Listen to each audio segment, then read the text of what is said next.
Hello viewers, এটি কাঞ্চন উৎসবের blog. মেলাটি বসন্তকালে হয়। বেশ কিছুক্ষণ মেলার বিভিন্ন দোকানে ঘুরলাম। একটি বুটিকের দোকানও বসেছে।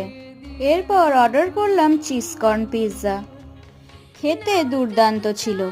চুষি পিঠার পায়েসও খেলাম। ঝাল ঝাল পপকর্ন কিনে চলে এলাম মেলার এক্সিবিশনে। প্রথমেই চোখে পড়ল রং বেরঙের মাছ। মাছগুলি দেখতে ভীষণ সুন্দর লাগছিল।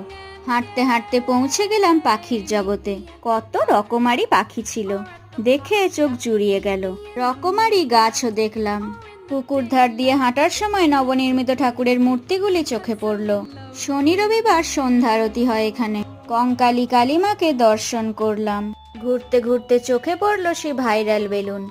এই মেলায় রাতের দিকে অনেক বড় বড় বলিউড সেলিব্রিটিরা আসেন। আলোকিত রাস্তা দিয়ে হাঁটতে হাঁটতে চললাম বাড়ি। ফেরার পথে জিলিপি কিনলাম।